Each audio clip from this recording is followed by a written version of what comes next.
बिस्मिल्लाहिर्रहमानिर्रहीम।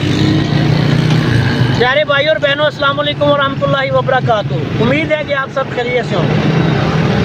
आज हम इस वक्त मौजूद हैं समड़े आल में। हम गुजर रहे थे, आज लाहौर में क्लिनिक है मेरा।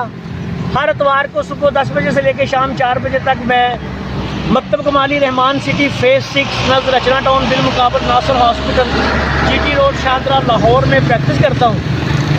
तो ये एक रेडी देखिए, बहुत ही प्यारे अमरूद हमें नज़र आए हैं। तो मैं ये अमरूद लेने लगा हूँ। भाई ने शफकत से काट के भी एक मुझे दे दिया है।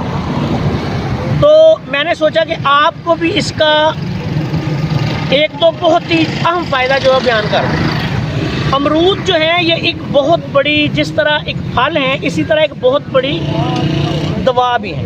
अमराज़े मैदा के मरीज़ों के लिए, जो कब्ज़ के मरीज़ हैं, गैस ट्रबल के मरीज़ हैं, H पैलोरी के मरीज़ हैं, उनके लिए ये एक बहुत बड़ी नेमत है। आज आपको इसका एक बहुत बड़ा फ़ायदा बताने जा रहा हूँ। जिन लोगों को पेचिश हो जाती है, पेट में मरोड़ होता है, और ये जो मरोड़ होती है और पेचिश इंतहाई तकलीफ़ दे बीमारी है, उसके लिए ये अमरूद जो है एक ज़बरदस्त दवा है।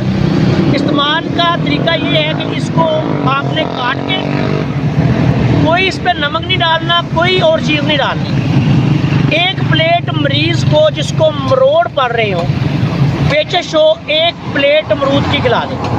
इंशाल्लाह पहली खुराक से ही जब एक प्लेट खाएगा, मरीज़ को फ़ायदा शुरू हो जाएगा। दिन में 3 दफ़ा एक एक प्लेट खिलाएँ, दूसरी ग़िज़ाएँ बंद कर दें।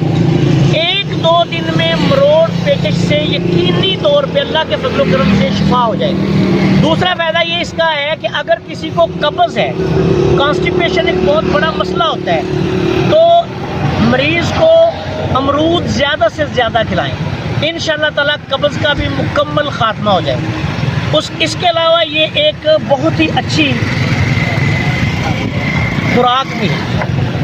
और कोशिश ये करें कि अमरूद को खाने के बाद ना खाएं, फौरी खाने के कम से कम 1 घंटा बाद अमरूद का इस्तेमाल करना चाहिए। तकरीबन तमाम फलों का इस्तेमाल जो है वो इसी तरह करना चाहिए, लेकिन अमरूद का बिलखसूस ये ज़्यादा बेहतर इस्तेमाल हो।